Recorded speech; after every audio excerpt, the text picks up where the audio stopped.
Hello အားလုံးပဲမင်္ဂလာပါဒီနေ့ channel လေးကနေပြီးကြိုဆိုလိုက်ပါတယ် pick up by reading လေးလုပ်ပေးမယ်ပေါ့နော်ခုမျက်စိရှိမှာပိုင်း3ခုရှိရယ်ပိုင်း3ခုထဲမှာဘာ message တွေရှိမလဲမသိသေးဘူးလိုက်ကြည့်အောင်ဆိုတော့ဒါပိုင်း1ဒါပိုင်း2ဒါပိုင်း3ဆိုတော့ပိုင်း1လေးကနေစကြည့်မယ်နော် video တက်ပြီးတော့ကိုလိုက်မယ်နော်ပြီးမှပြန်ပြီးတော့ interval နဲ့ပြန်ဖြတ်ပေးမယ် okay ပိုင်း1လေးမင်္ဂလာပါဆိုတော့ဒီနေ့ပိုင်း1 video လေးကိုကြည့်မိရတဲ့သူတွေကဒီပိုင်း1ထဲမှာ share message လေးနဲ့အကြောင်းဝင်မယ်လို့ယူဆပါတယ်ဘာဘာတွေသိဖို့ရှိမလဲကြည့်ပေးမယ်နော်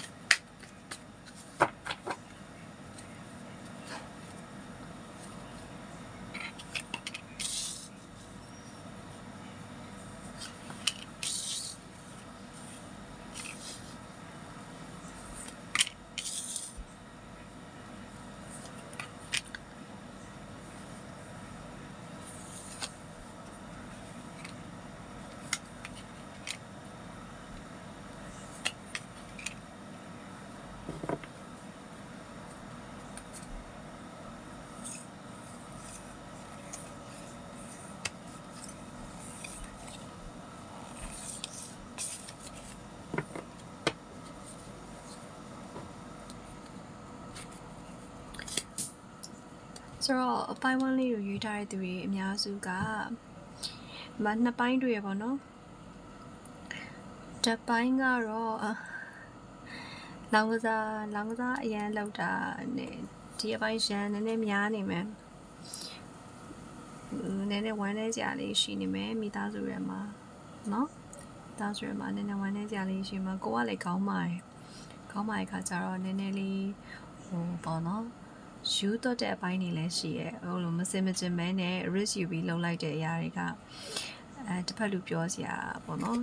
ဖြစ်တာမျိုးလေးရှိရဲမိသားစုအတွင်းရန်ဖြစ်တာလေးတွေ့ရတယ်ပေါ့နော်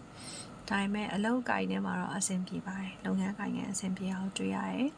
ပြီးတော့ကိုယ်ဘေးနားမှာကိုယ်ကိုစောင့်ရှောက်ပေးတဲ့တငယ်ချင်းယောက်ျားလေးဒါမှမဟုတ်ရင်အကို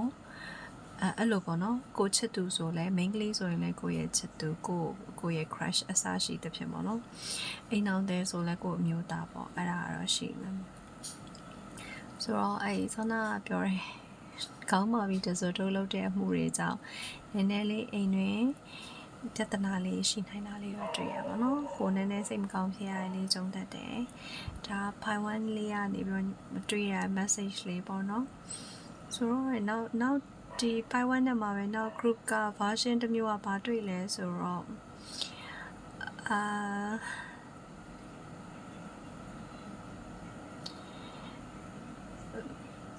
ဘယ်လိုပြောရမလဲအပြင်ပေါ့ third party ပေါ့အဓိကကတော့ third party အကြောင်း break up ဖြစ်တာလေးတွေ့ရတာလူနည်းစုပါလူနည်းစုနော်လူနည်းစု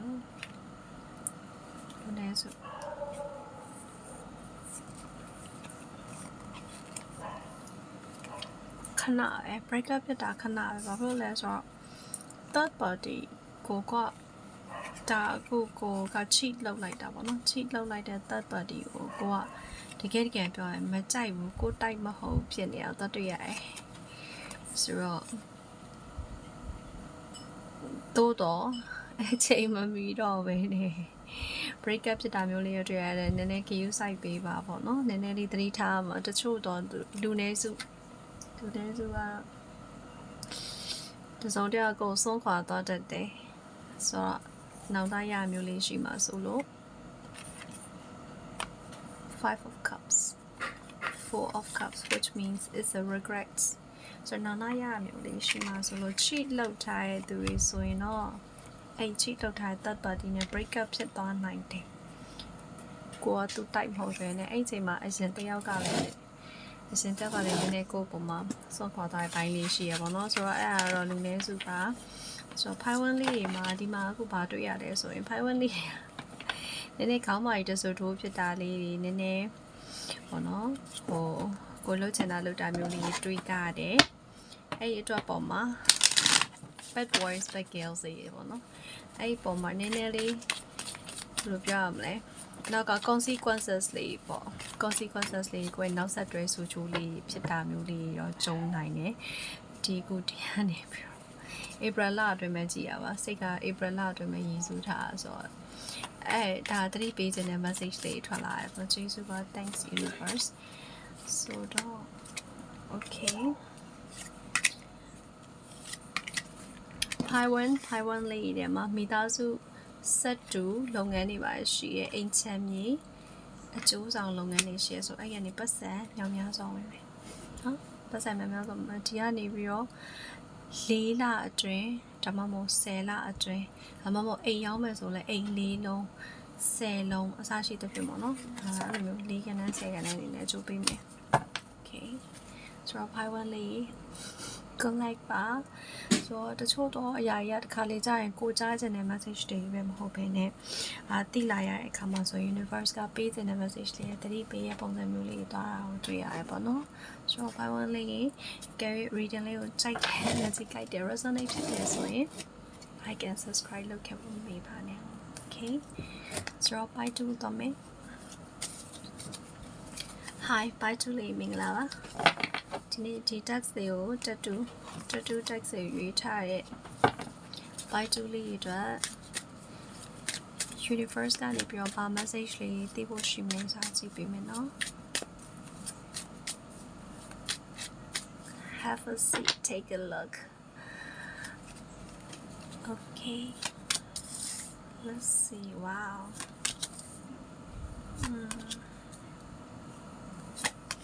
လုပ်ငန်းအကြီးရေလောက်ထားလားလုပ်ငန်းအကြီးရေလောက်ချနော်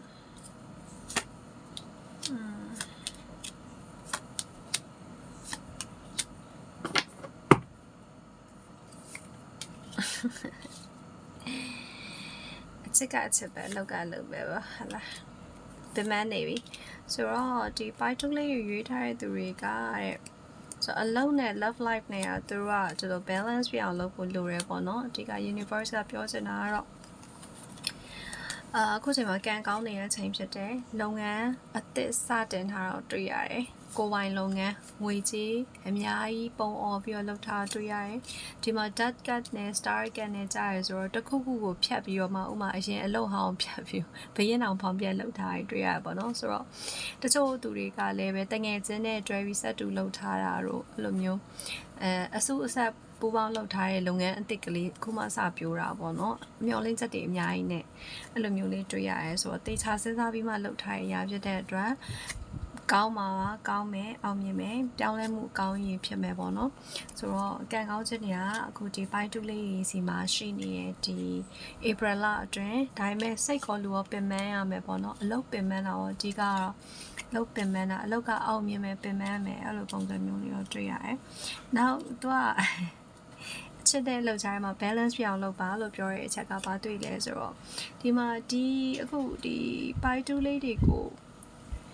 ကြည့်နေတဲ့သူတွေအများစုက single ရေးတဲ့ပါမယ်ဒါမှလူပြိုတို့မလူလွတ်အဲ့လိုမျိုးတွေပါဖို့များရပေါ့နော်သူတို့အခြေရေးကိုတိတ်ပြီးစိတ်ဝင်စားဘူးစိတ်ဝင်စားပါဒီမှာ long distance တွေပဲများတယ် long distance တော့မှနိုင်ငံခြားမှာကိုယ့်ရဲ့ချစ်သူရှိနေတဲ့သူတွေပဲများတယ်နိုင်ငံခြားအဓိကတော့နိုင်ငံခြားနဲ့ conversation ပြောတာ online ကနေပေါ့နော်ရန်ပန်ရန်ကပြောတာအရန်တရိယာနေတယ်တွေ့ကျင်တယ်ခါလေးကြရင်လည်းအဲ့လိုမျိုးပေါ့ dirty words တွေ dirty thoughts တွေပြောရတော့ကြိုက်တယ်ဒီမဟာ Knight of Wands နဲ့ King of Wands နဲ့ Six of Cups နဲ့အတိတ်ပဲအားကြတော့စဉ်းစားလိုက်တိုင်းနှွေးထွေးပြီးမှောင်မိုက်သွားပါလို့ပြောလေရတွေ့ Seven of Cups နဲ့ဆိုတော့ a little bit of the တချို့တော့သူတွေကလည်းနည်းနည်းလေးထားလိုက်ပါမပြောတယ် sexual link connections တွေပါပေါ့နော် just talks ပဲ small talks တွေပဲပြောနေကြတယ်သူတွေလည်းပါလိမ့်မယ် online မှာပဲပေါ့နော်ဆိုတော့အဲ့လိုလူတွေတွေ့ရတယ်ဆိုတော့ချီကိုလည်းချိန်သိမ့်မပေးနိုင်တဲ့အခါကျတော့ဖုန်းပြောတာလောက်ပဲတတိယရလောက်ပဲနဲ့ပြီးတော့ကျတော့ဒီအလုပ်ကိုပဲအားဆိုင်နေတာတွေ့ရတယ်ပေါ့ magician နဲ့ empress energy တွေ့ရတယ်ဆိုတော့ ဒီထဲမှာ main ကလေးပါမယ်ဆိုရင် model တို့ designer တို့ miss တို့ပါလိမ့်မယ်ပေါ့နော်သူတို့တွေကတော့အရန်အောင်မြင်မှာပြသူတို့ကိုသူတို့အရန်ကို shaping လုပ်နေပေါ့နော် body building shaping and သူတို့က remodeling လုပ်နေတဲ့အတွက် fitness လေးပါတယ် fitness လေးဆိုတော့ main ကလေးဆိုတော့အရန်လှပနဲ့ညနာရုပ်ရည်နဲ့အလှပနဲ့ခန္ဓာကိုယ်နဲ့လှုပ်ရှားရတဲ့ main ကလေးဆိုရင်တော့တော်တော်လေးအောင်မြင်လိမ့်မယ်လို့တွေ့ရတယ်ပေါ့နော်အောင်မြင်အောင်လဲကိုစူးစမ်းနေရအောင်မြင်မှာဆိုတဲ့ပုံစံမျိုးလေးတွေ့ရတယ်ဆိုတော့ overall ခြုံကြည့်ရင်နည်းနည်းလေး business ဆန်တယ်တလားဘိုက်ကျူက business ဆန်တယ်အချိန်ကြီးကိုခဏနောက်မှာ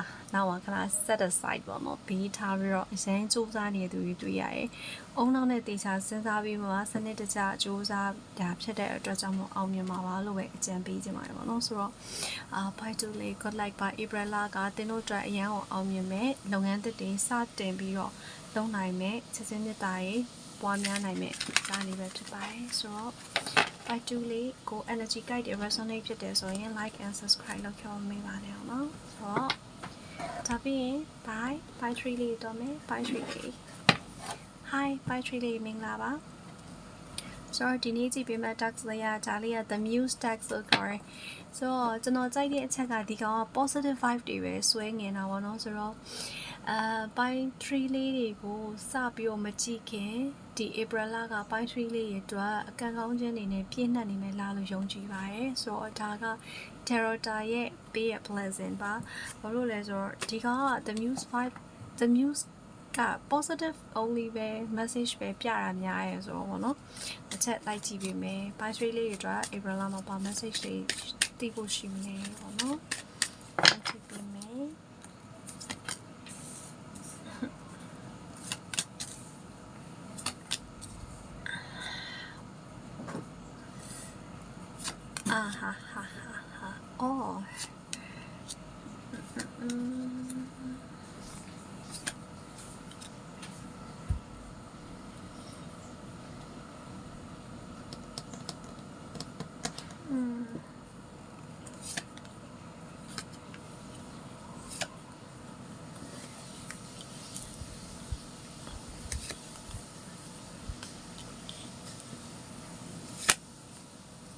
哦，真的在了。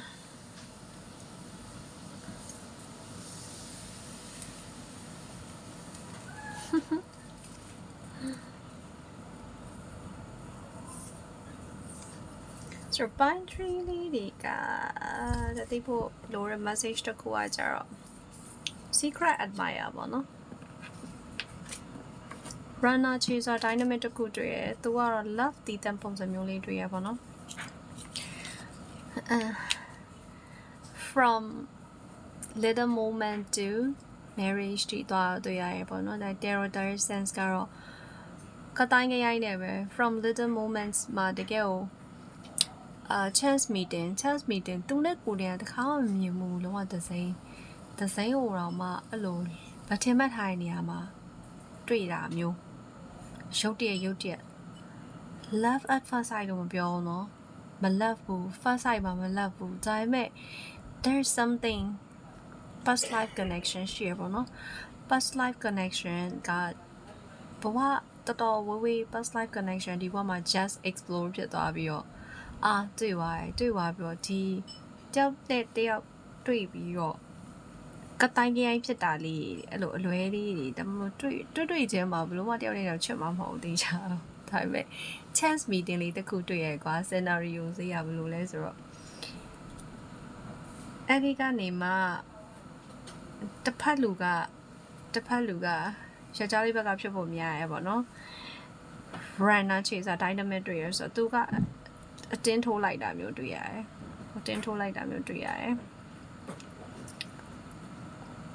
ဒါပေမဲ့တကယ်အဖြစ်မှန်ကိုသိရတဲ့အချိန်မှာ bitter truth အကယ်ကိုကြည့်နေတယ်ယောက်ျားလေးဆိုရင် main ကလေးဘက်ကကိုမနှစ်မျိုးလောက်တဲ့အမှန်တရားတခုရှိနေရကွာသလားအဲ့ဒါကြီးလည်းမြင်အောင်ဟာတော့ခေါင်းဝါးကြီးဆိုပြီးတော့လုံးဝဒီ connection ကိုလစ်လူရှူလိုက်တာမျိုးတွေ့ရတယ်တော်ပြီငါမဖြစ်ပါဘူးဆက်မသွားတော့ဘူးဆိုတဲ့ပုံစံလိုမျိုးပေါ့နော်တွေ့ရတယ်ဒီမှာက the war နဲ့ tower နဲ့တက်နေကြတယ် sorry ပါ background noise ကတော့ဒီနားကလေအဲ့နည်းနည်းညဘက်ဆိုရင်အဲ့လိုအတန်နေကြစက်တောင်ပြောအဲ့တော့ဒါပြီးတော့ရင်ဘာဖြစ်လဲဆိုတော့ဘာဖြစ်တယ်လဲဆိုတော့အဲ့ဒီတစ်ဖက်သူကchaser ပေါ့နော် chaser လိုက်နေတဲ့သူကစိတ်ပြတ်သွားပြီးရက်သွားပြီးတဲ့နောက်မှာသူက temperance နဲ့ the dead နဲ့သူစိတ်ကမပြတ်ဘူးသူကလျှို့ဝှက်ထောက်လန်းပြီးတော့ Hammond နဲ့တွဲကြဖြစ်တယ်ဆိုတော့ဘယ်လိုလဲဆိုတော့ different perspective ကတွေ့တာသူ့ရဲ့အတွေးအမြင်တစ်မျိုးဖြစ်လာရဲ့အချိန်မှာ R Page of Cups he got a secret တစ်ခုသူသိလိုက်တယ်ပေါ့နော်သိလိုက်မယ်အဲ့ scenario ဆိုအဲ့ဘာလဲဆိုတော့ a secret love သူရှာတဲ့ missing piece ဖြစ်တယ်ဆိုတော့ realization ဖြစ်သွားလိမ့်မယ်အဲ့ဒီကနေမှစမှာဗျာဇလန်အဲ့မှာစမှာ new love connection ပဲပေါ့နော် chance meeting လေးတစ်ခုတွေ့ရဒီပိုင်း3ကိုရွေးထားတဲ့သူတွေက April လကနေစပြီး10လအတွင်းမှာ new love connection တွေ့ရ chance meeting တွေ့ရဖူးစာပဲနော်ဖူးစာပဲအကယ်အခုကြည့်နေတော့ main ကလေးဆိုရင်တော့ကိုမှနည်းနည်းဟိုပေါ့ pass မှာအတိတ်မှာ trauma စေးအတိတ်မှာလူချပြလို့မရတော့တဲ့အမားလေးပေါ့နော်အမဲဆက်ကလေးရှိခဲ့လိမ့်မယ်အဲ့ဒါကိုတစ်ပတ်လူကထမတော့လက်မခံနိုင်ဘူးသူကြိုက်ပြီးလန့်သွားပြီးတော့မှလက်ခံနိုင်တဲ့အပိုင်းတို့အရန်ပျော်ရဲ့ connection လေးတစ်ခုဖြစ်မယ်ပေါ့နော်ဘာဖြစ်လို့လဲဆိုတော့အခုကြည့်နေတော့ main ကလေးဆိုရင်တော့ feminine vibe တော်တော်လေးရတယ်ဆိုတော့အရှမ်းကျင်တာတဲ့ main ကလေးဖြစ်တယ်သူကလည်းတခြားလူတွေကိုမဟုတ်ဒီသူ့ရဲ့ soft ဖြစ်တဲ့သူ့ရဲ့ကျန်းတဲ့ဘဝမှာ soft ဖြစ်တဲ့အရန်နူးညံ့တဲ့ချစ်ခင်တတ်တဲ့ကျန်တာတတ်တဲ့အပိုင်းကဒီလူနဲ့ကြတော့မှတွေ့မှာဆိုတော့ဒီလူကလည်းသူ့ဘဝရဲ့ပျော်ရွှင်ခြင်းကဒီ main ကလေးကြတော့မှတွေ့မှာသူ့ရဲ့နှွေးထွေးခြင်းပျော်ရွှင်ခြင်းကဆိုတော့အရန်ပျော်ရွှင်ဖို့ကောင်းတဲ့အရန်တွေ့ရတယ်ဒီကတော့ခီးထွက်ဒီနှစ်ယောက်ကအရန်ခီးထွက်မှာအိမ်သောနဲ့ကနေချမယ်နေအောင်လုံးဝခီးတွေပဲတောက်လျှောက်သွားမှာဗျာနော်အဲ့လိုမျိုး3လတစ်ကြိမ်တော့အဲ့လိုမျိုးခရီးသွားနေတဲ့အစုံတွဲကြီးပေါ့ hiking trekking ရေကူးမယ်တော့ကြနေချောင်းသားသွားလိုက်ကြမယ်တော့ကြနေတောင်ပေါ်တက်ကြမယ်အဲ့လို2ယောက်ကတတွဲနဲ့အရှမ်းပြောဖို့ကောင်းတယ်အတွဲဖြစ်မယ်လို့တွေ့ရပါရှင်ဆိုတော့ထူးဆန်းတယ်နော် scenario show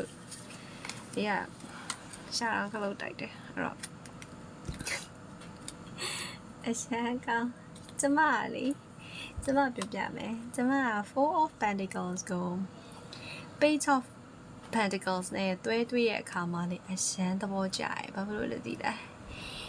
အဲ့ဒါလေးတလားနူးညံ့တဲ့ obsession တခုဒီမှာပန်းတွေတွေ့ရတယ်တလားပန်းတွေဒီ main ကလေးကနှင်းစီပန်းကိုတော်တော်ကြိုက်လိမ့်မယ်